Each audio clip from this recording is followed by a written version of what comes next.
Lemon, lime, and a drop of cherry make a simple Shirley. But what happens when Tito's handmade vodka reveals this sweet sipper's dirty secret?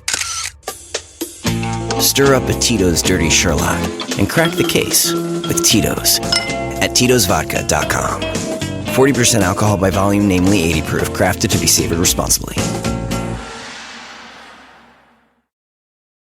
Everyone knows therapy is great for solving problems, but getting therapy has its own problems too, like finding the right therapist, fitting into their schedule, and of course, the cost. Well, BetterHelp can solve those problems. It's totally online and built around your schedule.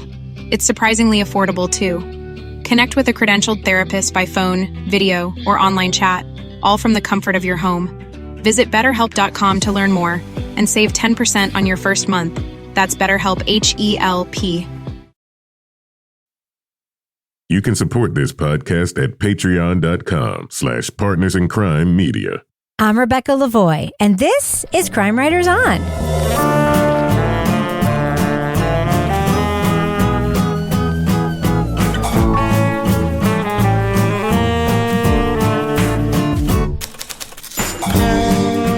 Crime Writers On is the original true crime review podcast that digs into true crime, pop culture, other podcasts. And on this episode, the king seeks an heir to his vast kingdom. Nope, it's not Shakespeare. It's a Renaissance fair in Texas. We'll talk about HBO's Ren Faire. Joining me to get that done and more is true crime author, TV journalist, and host of These Are Their Stories podcast, my husband and love of my life, Kevin Flynn. Hi, Kevin. Hear ye, wench. Okay. Bring me a glass of mead. Sure. How about some Diet Red Bull? Diet Red Bull. Huzzah, huzzah. Huzzah, yes. Also with us is private investigator, certified pet detective, resident cat lady, and author of The Final Curtain, Laura Bricker. Hi, Laura. Hey there, Rebecca. And finally, our captain of all things cynical, author of the City Trilogy, host of Strange Arrivals, on our Patreon Deep Dive Book Club podcast host, Toby Ball. Hi, Toby. Hi, Rebecca. So, Kevin. Yeah. This is Monday's podcast. It is. What's coming up on Thursday's show? Well, if you like a good accent, and who doesn't, then you're going to really enjoy this podcast from BBC Sounds. It's called Dead Man Running. I feel like the host of Dead Man Running would have done really well if he got a job at this Renaissance Fair in Texas. He could. If it doesn't work out, it's Radio Scotland. I mean, they don't even care if your accent is accurate there or not, right? It's what is problematic? What did they say it was? Questionable shoes. Questionable. It's questionable. I don't care. I said, go for the stereotypes. Go for the stereotypes. Right? Go right exactly. for Speedy Lean Gonzalez and work from there. Go right for Lucy and Ricky. That's right. Well, how many Cubans are there at the Renaissance Fair? Did the Renaissance reach Cuba? I don't know. I will just say, I know we're going to talk about this in a sec, but for someone who is go for the stereotypes, when he visited an actual medieval town in Europe, and he's like, wow, these streets are just so narrow for this big crowd. I'm like, yeah, because you're in an actual Renaissance fucking town. It's not fake. It's real. Well, I guess it means we probably should just get into it, right? I think we should just get into it. We clearly want to talk about it. All right, leading off, let's go ahead and drop that first clip right now. What is a king without his kingdom? What is the king without his kingdom? What is the king without his property?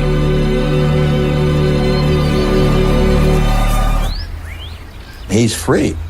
For 50 years, George Coulam has owned the Texas Renaissance Faire, which he runs with an iron fist. Seeking to fill his remaining years with romance, the 86-year-old is considering selling the fair. His earnest general manager, Jeff Baldwin, believes King George will someday pass the reins to him. So I'm trying to play the long game. You serve the king. That's the tactic. And if you do that, the king will be benevolent, which he has been. He always has been. Then he won't sell the place. For reasons unclear, the mercurial owner sours on his loyal employee, forcing him to share responsibility with a former elephant trainer. Then, a kettle corn vendor with deep pockets makes a play for the fair.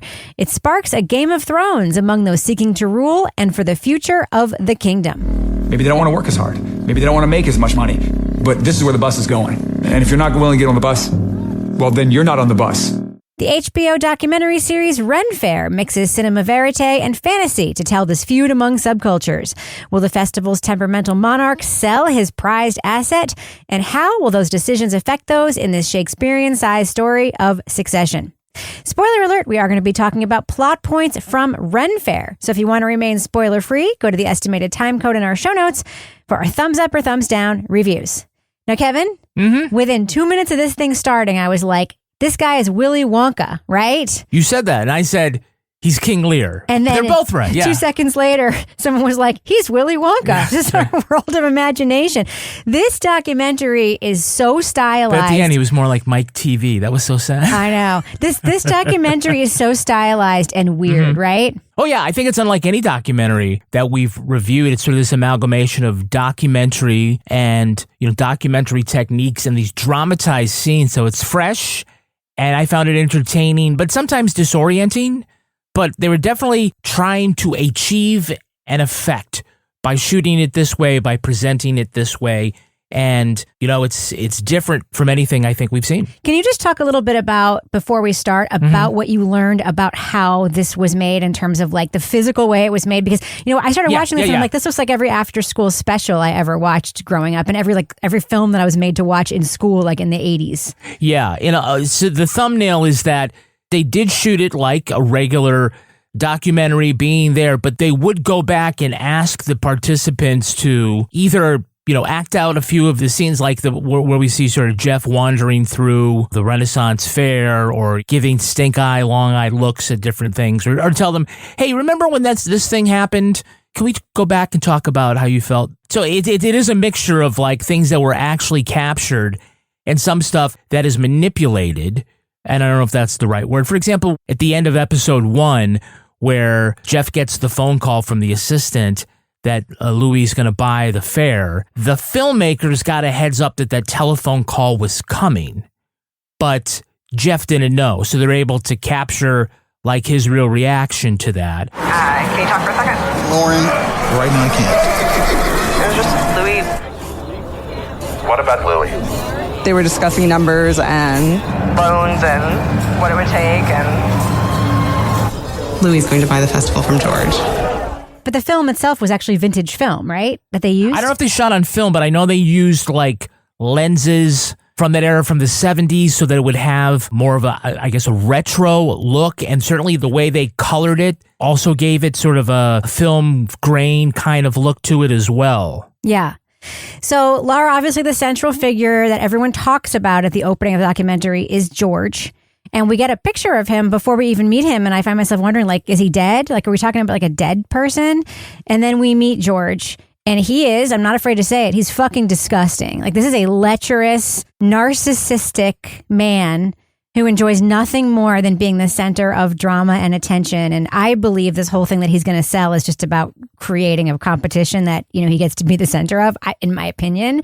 But what we see is his looking for, he calls it companionship, shopping for women. Can you talk a little bit about this like storyline as it unfolds over these episodes? Yeah. So I'm watching this and at first I'm like, okay, first of all, he's got on like military patches that aren't accurate. The fuck was that? They were not even from the same time period. They were current patches. He's way too old to have been in the military. It was like Michael Jackson rejects.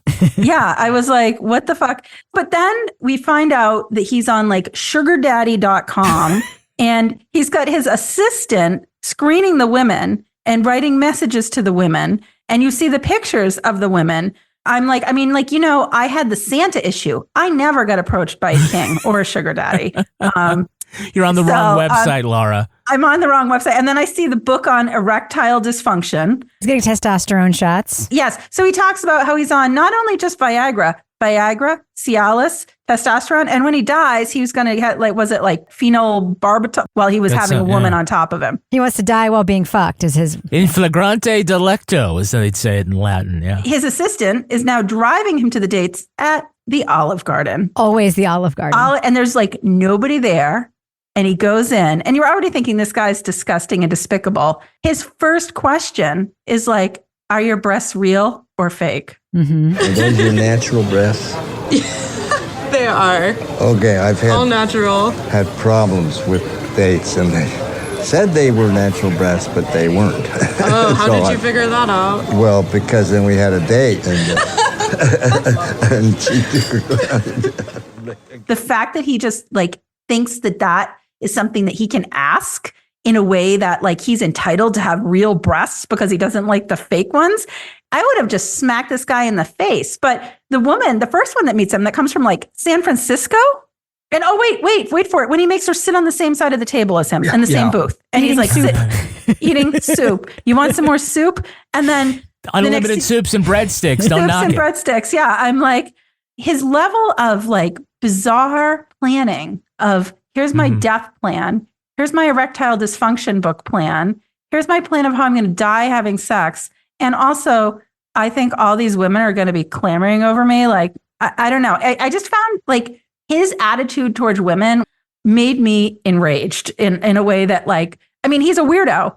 I'm this guy's quirky. There's a lot of weird shit here. At first, I'm this is crazy. And then I'm actually, you're just a big fucking asshole. And all the people that work for you are living out in they're little campers, and you're out in your disgusting place listening to your music, having people wash down your statues every day. George, those breasts might be real, but it's the pasta visual that's fake there. So, Toby, what do you think about George's he calls it companionship, but it's almost I don't know. I kind of think the quest itself is what he likes, because I think what we learn about George in this series is that he enjoys the game more than the result of the game. I think that's what we kind of learn about him. What do you think? So I'll preface this by saying I don't seriously trust the portrayal of any of these people in this documentary. So whatever I'm saying is sort of the way they're shown in this documentary. Noted. Because I feel as though there are times when you do get to see the few times when there's actual genuine things happening. It's not quite the same as the people who are reenacting things or the way they're kind of showing things. And I thought that was a real problem with this.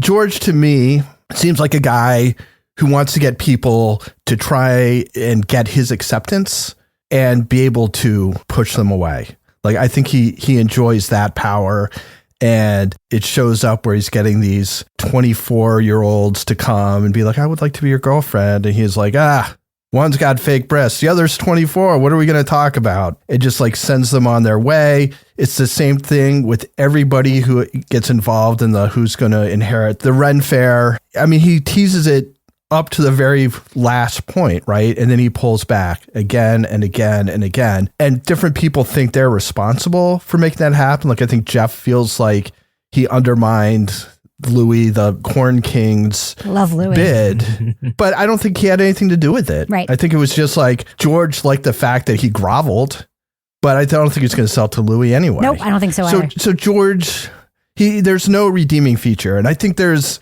an attempt to maybe make us feel sorry for him at times. Hey, he's such a lonely guy or whatever. It's look, he alienates everybody. Human relationships are a two-way street. And he is absolutely unwilling to keep his part of it. The person he seems closest to is his driver. His driver seems to be the only person who he listens to consistently, and it's not about important things. So the way he's shown, there's nothing to redeem him. And that makes him not a great foil, right? Because you just don't give a shit. I don't agree with you that we're supposed to like George. I actually think that the thing what's interesting to me is this whole documentary for me. And, I've seen your notes. I know you don't like it as much as I do or at all, but I fucking loved it because I think a lot of it is about this weird place where it's opposite land, where all we hear at the beginning is all these people being sycophantic about George. And then we meet George and he's like the most horrible person in the world. And like everyone's like, he's my benefactor. He's my this, he's my that. And then we see him being the mayor of this place and basically ruling it with an iron fist and being horrible. And then it got worse and worse and worse. They didn't start off at 60, but they got there. Yeah. But and it's like, and then we see people like being in their period costumes doing whatever and then talking on a walkie-talkie and wearing Apple Watches. And then like the whole thing is like artifice and fakery. And it's just like, I don't know. There's something about it that just like George's awfulness, his rotten like awfulness. This was the closest thing to like real life Succession. Like he's basically Logan Roy, who's also fucking horrible. He's Mr. Burns. Yeah, and he's also Logan Roy. Did you watch Succession, Toby? Because Logan Roy is I did. I fucking binged horrible it, person, and like he's this is so much reminded me of like same thing. Promises something to somebody and then fucks them. Promises something to somebody and then fucks them over. He does it over and over and over again in that series, and that's just what George does here. Yeah, I just want to be clear. I don't think people are meant to like him. I think there are times when they try to complicate it by making people feel bad that he's lonely. Oh, I don't know. And I was just like, I don't like, there's no reason for anybody to hang out with him. I feel bad the assistant who has to like be in front of him when he says all these disgusting things. I'm like, go to HR. And then I realize like there is no HR. He is HR. So let's talk about the different characters who are competing for the fair and for George's love. Kevin, you and I had very different opinions about the main one we made in the film. Jeff, you were sympathetic toward Jeff in a way that I was not. Can you talk about that? Yeah, I mean, I think it's obviously trying to make Jeff the emotional center of the story, and for that reason, you know, it's not clear sort of me like why, other than him being nice and likable, that we're supposed to pull for him. I mean, he may not be executive material, but Jeff does demonstrate his competence as an administrator. He's always got like the numbers ready for George. He's always responsive, and he's managing these little things like this PR crisis. He's able to put this fire out, and it's not really apparent until Darla comes in and sort of fucks all this stuff up at her meetings that like you look back and saying, oh yeah, Jeff really had that covered. Darla, all you have to do is make the plan. Okay, I'll put the plan together. And just write up your plan. Okay. Well, let me see your reading plan. I don't have my reading plan there. Darla, do you even know what a reading plan would look like? Even though we like Jeff, I'm not certain, and again, this isn't a knock on Jeff, but it just, you know, a thing here is like, I don't know why we should be rooting for him to, I don't know, thwart all these other things, because he's an employee and he's not one of the financial suitors. So what should our expectations be for his situation? I mean, what should his expectations be? It's not his birthright. As a manager, you know, if you bring in new management, new ownership, that's obviously going to change things. It's just because, if it's Louis the Kettle Corn King, he's going to be fired. I don't know. But my take on Jeff is that he's a good guy and he was competent in what he did, and he was too loyal to a guy who showed no loyalty back to him. And I kind of liked him, but I'm thinking you want to say something else. Jeff is fucking Tom Wambsgans. That's all I'm going to say about it. He's 100 Toby fucking said percent. He's Smithers. John, he is Tom fucking Wambsgans. He is a fucking sycophantic kiss ass who ends up fine at the end because like he just, anyway. Laura is also sympathetic to Jeff, right, Laura?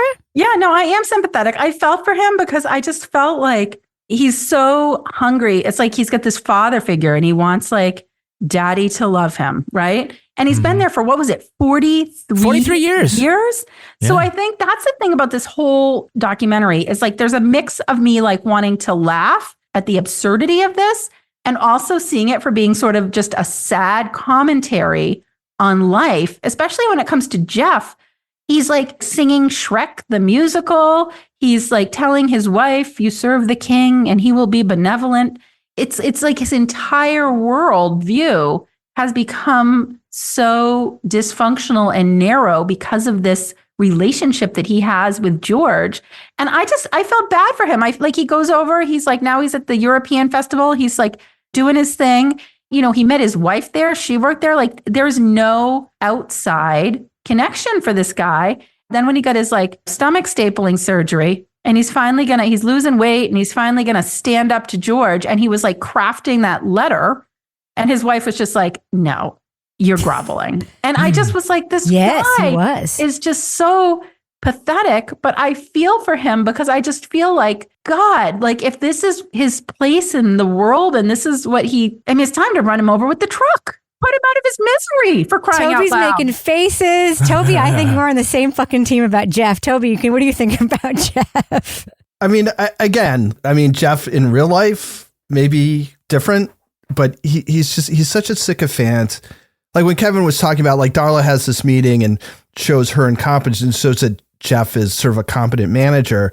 But what's weird is that the competence in the eyes of George is shit like reading the books I assigned you while you're on the toilet. Right. And bringing those books with you to a meeting. And he gets all pissy because the speaker on this guy's laptop isn't good. So he doesn't think the ad's finished. The guy's like, the ad's finished. My laptop speaker just sucks. And he's like, no. So it's like you got to anticipate these completely irrational things. And that seems to be what Jeff has learned over 43 years, is just to be submissive. And like, if he's told to do something, be like, okay. There's this mantra of like, he's always been good to us. He's always been good to us. He has not. It's like, no, dude, open your eyes, man. He's abusive to you. It's just ridiculous. Like, he sends you off on these trips and then shit happens and you come back and you're kind of screwed. And look how he treats his wife as a result of George, right? Yeah, and she's like definitely like way down the ladder from George. And like if George tells him to fire his wife, he's like, okay, I'll do that. He's just kind of pathetic. And he also wears Astros shit all the time. So fuck and the him. Astros are like notorious cheaters. Yeah. So that just shows even more bad decision making on his part. Bad judgment. How much money are people paying to pay for all that kettle corn? I mean, is that really a good use of their money, Kevin? I think instead of that kettle corn, people should take that money and invest it in our Patreon. 100%, yeah. Because it's enough to keep us going. We're not going to buy a fucking Renaissance Faire with those proceeds. No. But it will enable us to keep making exclusive podcasts. That's true. Like the Crime Writers on After Show. Correct. Got a great topic today. Rebecca and I went to a wedding. Oh, my God. And Rebecca almost got beat up. We'll tell you that story. It was wild. Right? For $5, right? Everybody would want to hear that. You also get other great podcasts like Married with Podcast, in which Rebecca and I dispense advice. You're bearing the fucking lead, Kevin. You're bearing the lead. We're doing something special on Patreon right now. Just go straight to that. Wait, hold on. I'm doing this in order. Bearing here, the lead. Bearing it. On Wednesday, Rebecca and I are going to be live with Married with Podcast, which is why, Rebecca, it's leading my episode. On Wednesday, watch us stream live on Patreon. You can join with your questions or even offer your own advice. Other exclusive things include these bonus episodes that Rebecca has been doing about the Karen Reed trial. Fuck yeah, don't bury that lead. It's amazing. Right now, I don't want to talk about the timeliness of it because by then it'll be over, but the one we're taping after we tape this right now, fucking doozy of an episode. Join us on Patreon if you want to hear me tell Kevin what happened that day or just some other thoughts about, honestly, I don't even like true crime stuff in real time. This is the craziest shit I have ever seen unfold in real time in true crime world and criminal legal system world and trial world. If you want to keep up, you want to hear what we think about it, join us on Patreon. That's what we're doing right now. Another exclusive podcast you can get is Toby Ball's Deep Dive Book Club podcast. And Toby just finished his discussion on The Good Girls. And speaking of good girls, you had a great panel, Toby. Tell us about your discussion. Yeah, it was good. It was Simone Paget and Lauren Bright Pacheco, and we all had kind of mixed feelings about the book. It's well reported, but we had some kind of issues with how much you got to know sort of the main players and that they seem, it's like a really long newspaper article, but an interesting newspaper article. So anyway, good discussion, a lot of sort of interesting kind of meta stuff that we talked about. Yeah, and let you know that for just $1 additional a month, less than the cost of throwing caramel on top of your kettle corn. It's Laura Bricker's Leave It to Bricker podcast. And speaking of role-playing and dressing up and weird things, Laura Bricker goes to a burlesque show with her date, and everything that might happen when curious Laura Bricker goes into a burlesque show absolutely happens. And stay tuned because I am going in, speaking of costumes, to the Vermont Renaissance Festival / Fair in another week and a half. Oh my God. All right. So there's the next episode. Come on, folks. You definitely got to jump in. Also this summer, we're going to be bringing in Rebecca's podcast called Other People's Problems. So all sorts of excellent stuff. You're getting about 20 plus exclusive episodes on Patreon. So you'll enjoy it, including episodes of Crime Runners on early and ad-free. Kevin. Yes. Does thus end our business section? Thus ends the business section. All right. I really want to get back to our discussion, so I'm going to go ahead and fade that music out right now. So, Kevin, who's sponsoring the podcast this time around? Well, it's our friends from Quince. Ooh, oh my God. The weather's getting warmer. Time to ditch the jackets and sweaters and shorts and tees. Just get ready for summer. Why waste money on clothes that will only last one season? Why? Why do it? Why do it? Go to Quince. Kevin, did I not just buy you the best shirt? Yeah, it's funny because I have here this first bullet point. Quince has all of the seasonal must-haves like linen shirts, 100% European linen shirts from $30. I literally just bought you a European linen shirt from Quince. It was wonderful. It fit great. It held up great in the wash. Yeah, I love my linen shirts from Quince. Love them. Yeah, I'm definitely going to wear it all summer long. And you wonder, how do they get things at these great prices? You should rest assured that Quince only works with factories that use safe, ethical, and responsible manufacturing practices along with premium fabrics and finishes. And you look good AF. Upgrade your wardrobe. Go to quince.com/crime for free shipping on your order and 365-day returns. That's QUINCE.com/crime to get free shipping and 365-day returns. Quince.com/crime. Crime. Okay, Kevin, so who's our next sponsor in this podcast? We're sponsored by Shopify. I know them. Yeah, I mean, we talk about sleuthing partners that get things done, like Frank and Joe. Oh, yeah, Frank and Joe. Who? Frank and Joe who? I don't know who Frank and Joe are. The Hardy Boys. Oh, please. That was a boys' book. Okay. I don't want to be gendered, but come on. All right, what about Bess and George? Oh, they were Nancy Drew's friends. Yes, they were. Yes, they were. They got it done. How about Holt and Steele? From Remington Steele? Yeah, what were their first names? Remington. Steele. And Stephanie? Stephanie Zimbalist was Laura Holt. I don't know. Yeah, talk about perfect partners when it comes to solving crimes, but what about the perfect partners when it comes to growing your business? That's you and Shopify. Shopify is the global commerce platform that helps you sell at every stage of your business. Whether you're selling sleuthing supplies or marketing mystery merch, maybe it's those online courses for Cat Detective School. Shopify will help you sell everywhere. Kevin, if you ever bought anything online, Shopify is everywhere. Yeah, it is. From their all-in-one e-commerce platform to their in-person POS system, wherever or whatever you're selling, Shopify's got you covered. And Shopify helps you turn, that even includes out the back of your mystery machine. That's right. You can sell the swag. And Shopify helps you turn browsers into buyers with the internet's best converting checkout. Sign up for a $1 a month trial period at shopify.com/crimewriters. Crime Writers. That's all lowercase. Go to shopify.com/crimewriters. Crime Writers. Now to grow your business no matter what stage you're in. Shopify.com/crimewriters. Crime Writers. Reese's peanut butter cups are the greatest, but let me play devil's advocate here. Let's see. So, no, that's a good thing. That's definitely not a problem. Reese's, you did it. You stumped this charming devil. All right, so we need to talk about our next big character in Ren Faire. My favorite character in Ren Faire. You might not all agree. I love Louis so much. Louis is one of those people in recovery. It was the most manic person in recovery that ever can be. He obviously has this sign in his office about being sober.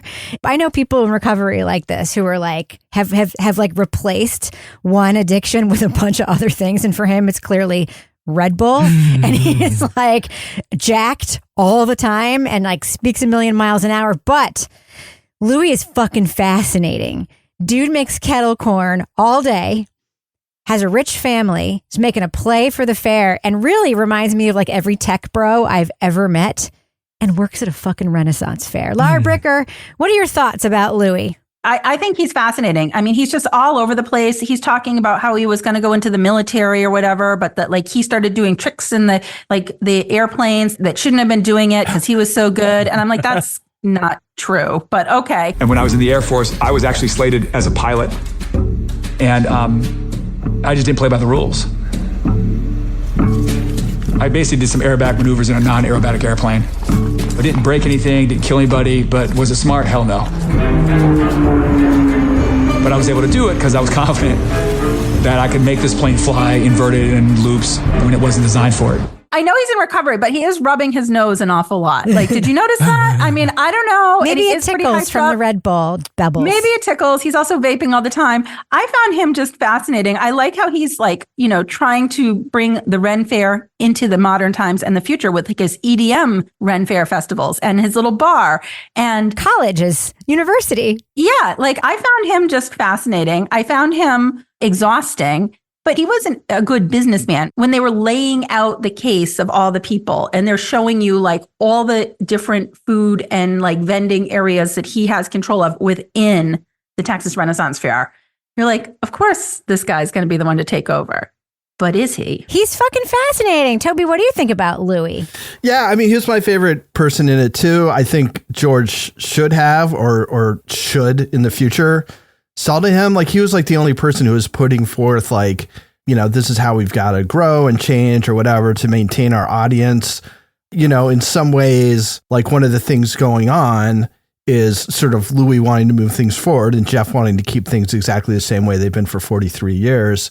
So despite the fact that he seems to sweat an awful lot into the popcorn that he's making, which was a little That's troubling. That's where the salt comes from, Toby. The fact that he's willing to like do these reenactments, like where he's sort of staggering through the Renaissance Faire. And like, I think it was him, maybe it was Jeff, where people are like whispering stuff at him. That like Jeff, he's, That was Jeff. It was Jeff. I mean, the guy obviously, he's found his niche. He wanted to expand it. He got shut down by George.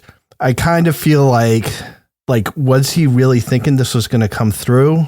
I can't imagine, like, if you'd known the guy for years and years, that you would think that it would. But I think hewing to the facts of what happened isn't necessarily the real strength of this. It's not even a documentary. It's kind of like a video essay. Yeah, to me, he's the Kendall Roy of this whole thing, Kevin. Very intense.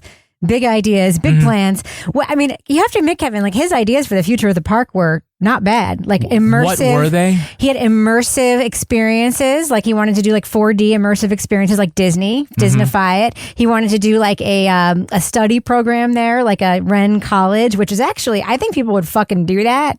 People, by the way, are into this shit. Did you see the ticket sales numbers at this like place in Texas that's kind of in the middle of nowhere? There was just a Renaissance Fair in New Hampshire a couple weeks ago that was like, my coworkers went to it, packed. Renaissance fairs are popular. And right now, these kinds of live things are seeing like Disney is having bigger crowds than ever. Like theme parks are having bigger crowds. He's not wrong that these live immersive events are like more popular than they've ever been before. I don't know. What do you think about Louis, Kevin? Yeah, I mean, you talk a lot about Willy Wonka and about Succession, and I think a lot about King Lear. And so to quote King Lear, I think that Louis and Darla are both serviceable villains. Really? I mean, do you notice that like every time they shot Louis, that there was like all these lens flares? And Yeah. so, I mean, it goes along with the look that we were talking about before. They certainly needed somebody who was going to be the agitator and then to sort of like get some of this action going. I liked how, and just overall, like how they didn't reveal like certain motivations or important details till the end. I mean, small things like their origins and motivations, like usually you'd hear it like right up front, but it isn't like the small stuff. Like, why is Louis drinking Red Bull all the time? They keep looking at the Red Bull. You find out later it's because he's in recovery. And so like, that's what he's drinking. Or where his money's coming from. Like, he's going to make this play, and like, who are these investors? And it's not to like, okay, love you, mom and dad, or whatever. You're like, oh, it's family money, right? So a lot of the stuff comes as a surprise as opposed to just sort of like throwing it out there. Like, the first thing you hear about George is what, like, he had an ex-wife and his horrible thing with his mother. And, to the end, you kind of figure out this is why he's so misogynistic, was this story about his mom, right? And he's so resentful. Well, I mean, I think he's like, it might be his own bullshit, but I'm saying it gives you things to sort of look back and go, oh, that's why that thing was. And oh, that's why that thing was, as opposed to putting it up front sometimes.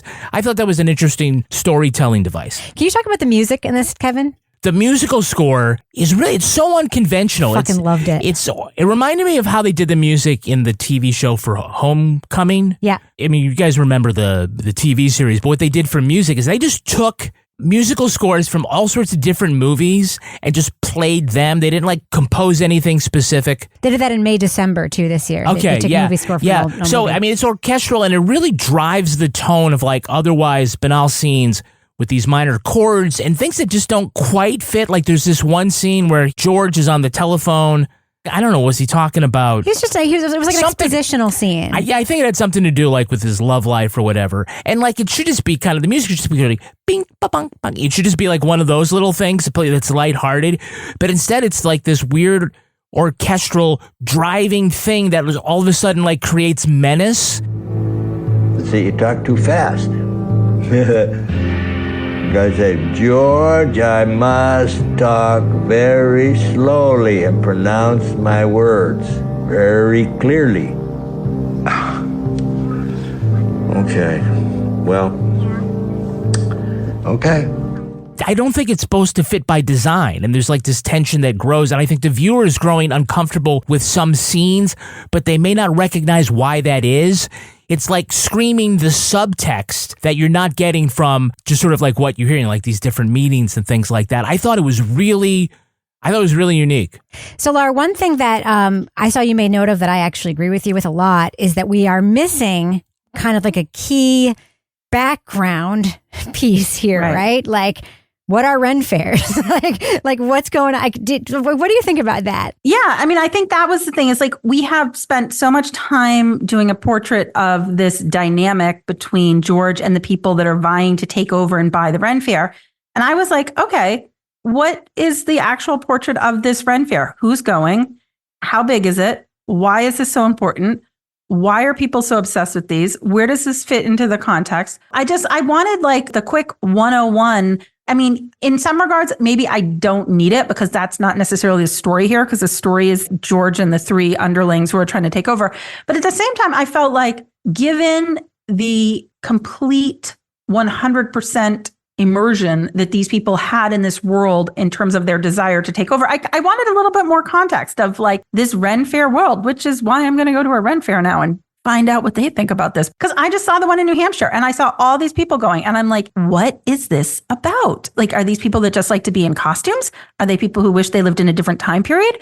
Are these people that are into like sex stuff and this is part of that? Are they people that just like kettle corn? Like, who are these people? Or both. No, it's just people who like to be immersed in like a different thing in a low stakes way. You know, it's like D&D. It's fantasy stuff. It's like Westworld. It's like cosplay. Yeah. It's like Westworld. Yeah. Laura's still hung up on curling from last week, so I know. I see why Ren Faire would confuse her as well. Toby, I have another question about George, and I know that we only get what we see, but one thing we do see about George is that he is like living in this insane cosplay like life. His house is like bizarre mix of all of these different styles, Baroque. He's got the Rococo bathrobe. Ethan and Rococo and he's got angels fucking everywhere. He describes things as art that are not really art, not to be judgy, but they're not.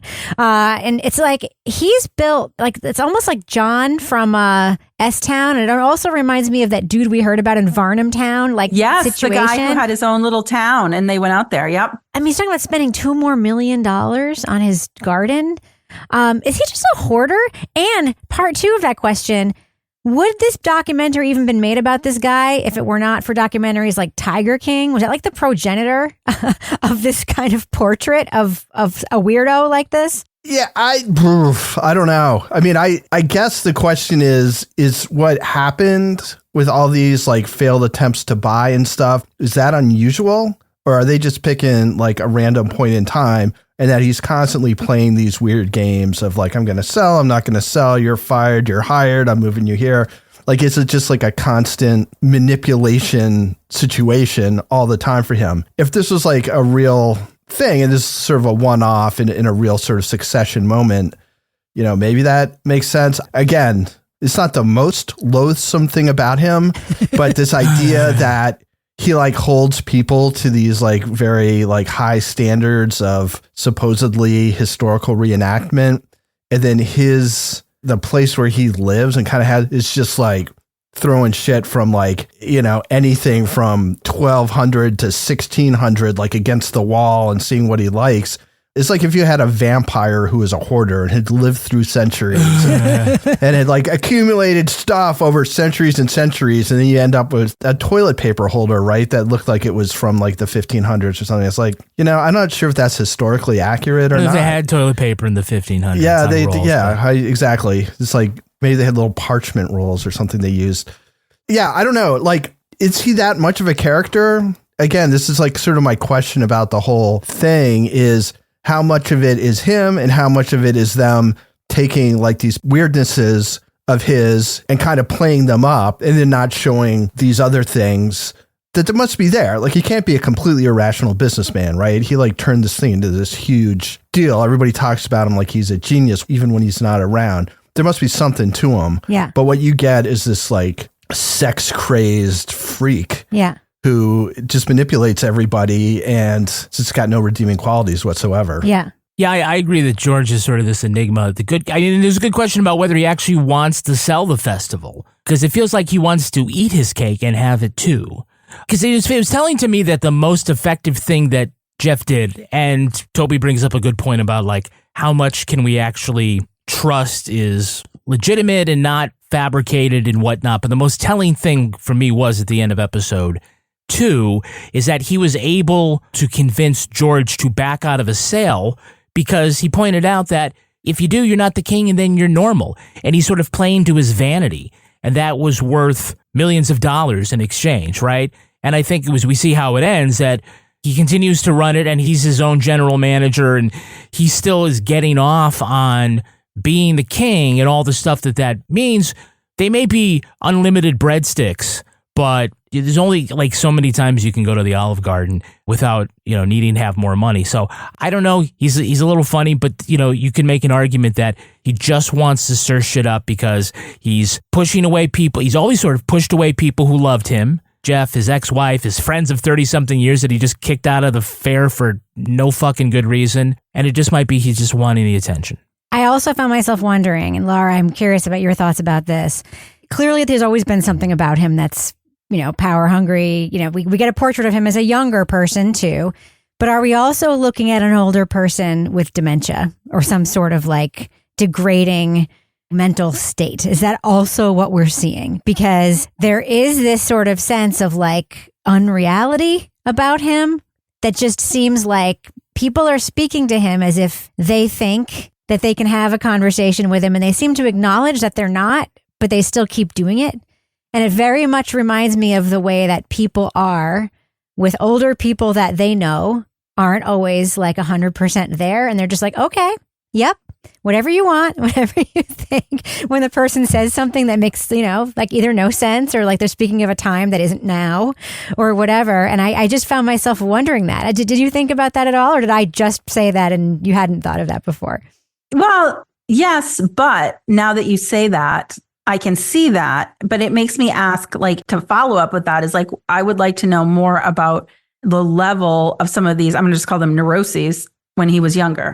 Like all of the files, all of the plans, all of the weird ideas. And like, he's like, oh yeah, I want you to order this dress and we're going to do this at the Ren Faire. Doll catalog. The doll catalog. Everybody should have a subscription to the doll catalog. I'm like, okay. Creepy. Did you see his assistant's face when he said, I ordered this doll, it was $1,000 and her face just went like, like what? Yeah.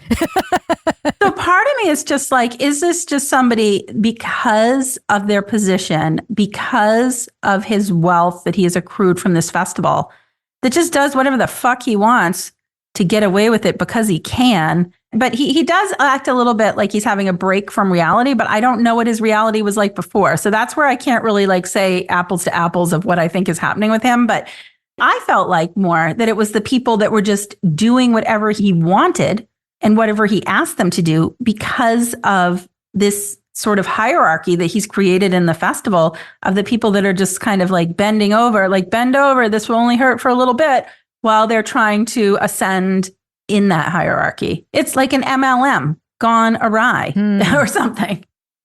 Reese's peanut butter cups are the greatest, but let me play devil's advocate here. Let's see. So, no, that's a good thing.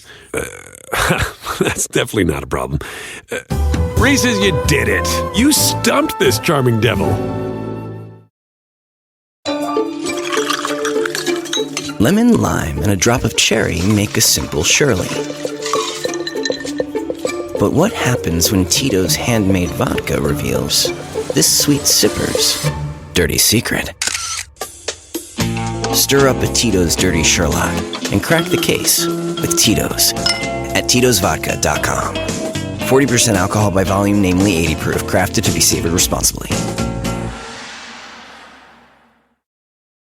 Want to save on some of the biggest names in streaming on the network made for streaming? X marks the spot. Get Xfinity Internet and add the new Stream Saver that includes Peacock, Apple TV Plus, and Netflix. Just $15 a month. All your favorites, all in one place, only from Xfinity. So go ahead and binge some shows, stream some movies, and save some money all at the same time. For more watching and less spending, X marks the spot. Switch at Xfinity.com today. Restrictions apply. Taxes extra. Price subject to change. The living room is where you make life's most beautiful memories. But your sofa shouldn't be the one remembering them. The new life-resistant, high-performance furniture collection from Ashley is designed to withstand all the spills, slip-ups, and muddy paws that come with the best parts of life. Ashley high-performance sofas and recliners are soft, on-trend, and easy to clean. Shop the high-performance furniture in-store or online at ashley.com. Ashley, for the love of home. All right, let's do what we do. Let's let our listeners know, should they check out Ren Faire on HBO? Laura Bricker, what do you think? Thumbs up or thumbs down for Ren Faire? This is thumbs up. This is one of the weirdest but strangely addictive things that we have watched in a very long time. I just was fascinated by the cast of characters. I felt like they're absurd. They're very real. This is showing people's like the human condition, where they are. And it's really a window into a subculture that I don't know that much about. But after this, I feel like I need to learn more. And I don't think I'm ever going to go to the Olive Garden again. So thumbs up from me. Toby Ball, thumbs up or thumbs down for Ren Faire? So, I mean, I think the thing is that this isn't really like a documentary, in that in order to kind of evaluate it on its own terms, you have to kind of put away all the stuff that you kind of value as far as like journalism and truth telling and all these kinds of things, because this is like a really sort of manufactured look at a place and some events. And it becomes pretty clear, like you see the people who are involved in things reenacting them, or sort of posing for reaction shots that, aren't taken at the time and things like that. And that's kind of mixed in with like actual more sort of traditional documentary stuff. So if you put aside like all the things that I think we've come to sort of value in good documentaries in terms of responsibility and journalism and all that stuff, if you put all that aside, like, is this kind of entertaining? Yeah, sure. I mean, it was fine. Look, I didn't dread watching it. But in the end, I was kind of left with wondering, like, how accurate a picture of this thing did I actually see? Or did somebody take the bones of some events and then create something different that was probably more entertaining, but who knows what the actual truth of the matter is? So for all these reasons, I'm kind of like a mild thumbs down. It's kind of up my alley in some ways. But the entire time, I just kind of felt like I can't really trust what I'm watching. And that kind of put a big damper on it for me. Kevin Flynn, thumbs up or thumbs down for Ren Faire? I'm going to go thumbs up. I respect everything that Toby said. This is a different kind of storytelling using real events. And I think, if anything, they probably could have been a little more transparent about that so that you're kind of comfortable with it. I mean, at some point where Jeff is talking to a talking dragon, I think you probably should be clued in that there's something different here. But the way they've compiled all this stuff, the look, the music, the whole idea of how they're going to tell this story, I thought was very unique, strangely unsettling, but captivating nonetheless. I mean, they say, like, this is Shakespearean and has really little to do with the crown. I do think if King Lear were a comedy instead of a tragedy, this would be it. The king goes mad. Jeff is his Cordelia, who he banishes for, even though that he's the most faithful, and he will rush back to his side when he's in trouble. I love it that life kind of imitates art there. And lastly, Toby pointed out when we talked about Broomgate that the best, these subculture stories are the ones that contain big personalities.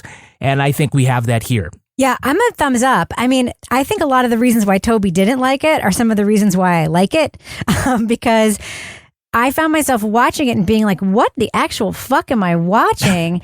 And then that made me engage with it more because I kept looking for clues as to what the actual fuck I was watching. And then I was like doing research into what the actual fuck I was watching. And like I was sort of pulled in and just had more questions. And like it made me want to watch it more. And Kevin, the stuff you're saying about King Lear, I kind of disagree with you on that because that's actually text, not subtext. Like they actually say that. It's to me, that's a comedy part of it because George is an actor and like his wife actually says that. Like, you're thinking about King Lear, aren't you? And you're Cordelia. Like it's actually kind of funny, and it's just so. Don't forget Willy Wonka. Willy Wonka, but also fucking Succession. I mean, the characters are so parallel to that in this, but in a comedic way. This is fucking weird. So, like, I'm just gonna say it. If you're looking for a documentary that you can like completely trust, this may not be it. But to be real, neither was Tiger King, and you probably really liked that. And probably are a lot of other documentaries that you watch. This makes no bones, though, about whether or not it is manipulating you, potentially. And it is so weird and so creative and so captivating and does tell some truths about a man who is, it's not a spoiler because you can see it in the fucking trailer, super gross guy. And, you know, a thing that like a lot of women have to deal with all the time. And maybe that's one of the things that's appealing to me about it is just like the misogyny that this thing shows again and again and again and again. Yeah, I really, really liked Ren Faire and I still have a lot of questions and I'm still going to be going on the internet to answer those questions. So big thumbs up for me for Ren Faire. Now it's time for my favorite part of the podcast, a little something I like to call the Crime of the Week. A New York judge has ruled a woman's lawsuit against Cold Stone Creamery may proceed. Why is she suing? She says there are no pistachios in their pistachio ice cream. Jenna Marie Duncan says there are no nuts in the frozen dairy product, just a mixture of ethanol, propylene glycol, yellow number 5, and blue number 1. Ethanol, Jesus. The suit also targets other Cold Stone Creamery flavors like mango, butter pecan, and orange sorbet. In allowing the lawsuit to go forward, Judge Gary Brown called it a complex question about the reasonable expectations of ice cream aficionados and whether having no nuts in the treat will leave customers with a bitter taste in their mouths. Panel, no pistachios in pistachio ice cream. What items, ingredients are you now growing suspicious of? Laura Bricker, what do you think? Well, I'll tell you what I've always been suspicious of, Rebecca. What's that? As a native Vermonter whose little brother was once the maple syrup king of my county. Really? I am always suspicious of the real maple syrup flavor because in most cases, it is not real. And that is I am all set with the fake maple. Toby Ball, what items, ingredients are you growing suspicious of? That was funny because when I was in middle school, like there were 2 middle schools that fed into our high school. And at the other middle school, they used to like get sap from these maple trees and they'd make maple syrup. And then one year the word going around was don't buy the maple syrup this year. Because I think somebody had urinated in one of the buckets. So I wouldn't trust that either. Yeah, I've always had questions about pralines and cream, starting with what is a praline? What about you, Kevin? Why are there no rocks in the Rocky Road ice cream? I'm really getting concerned that like those aren't really chunky monkeys in that chunky monkey. I kind of, but they are. I hope. I don't know. I've always thought that I was eating an actual chunky monkey, and now I'm really worried that that's not what it is. I'd be really worried about that too. All right, Laura Bricker, if folks want to reach out to you and find you online and learn more about your brother, the Syrup King of Vermont, how can they find you there? You can find me at Laura Bricker on Twitter and Instagram. And it was a real thing. People used to approach me, oh my God, is that your brother? And I'm like, Vermont royalty right there. It's the equivalent of the Sausage King of Chicago. Toby Ball, if folks want to reach out to you and learn more about the syrup scandal that you grew up with, how can they find you online? I don't have a whole lot of more details on that, but you can find me at Toby Ball NH. Kevin Flynn, how can you be found, my friend? Huzzah! I'm at Kevin P. Flynn. And if you want to follow me everywhere on Twitter or Instagram or anywhere else, you can find me at Reb Lavoie. You can also follow the show everywhere at Crime Writers On, but please join our amazing community in our official Crime Writers On Facebook discussion group. People are sharing videos, telling fun stories, and just being overall really supportive of each other. Find us on Facebook. There's a pinned post there on joining the group. Get episodes early and ad-free, not to mention our amazing Karen Reed case updates on Patreon at patreon.com/partnersincrimemedia. Our theme song was composed and performed by Ty Gibbons. Our editor is the terrific Livy Burdett. The executive producer of this program is Kevin Flynn. This show was recorded in the Treehouse Yoga Studio above the Mockingbird Cafe in Bay St. Louis, Mississippi studio, otherwise known as Studio C, The Closet, in our New Hampshire basement, where we've also made our fortune in kettle corn. On behalf of all the crime writers, thanks so much for listening. We will catch you later. Oh, Laura, you had your hand up. We thought you were going. Oh, no, I was just yeah. working on my carpal tunnel situation here. Speaking of carpal tunnel, now we're in the business section. No, sorry. Go ahead.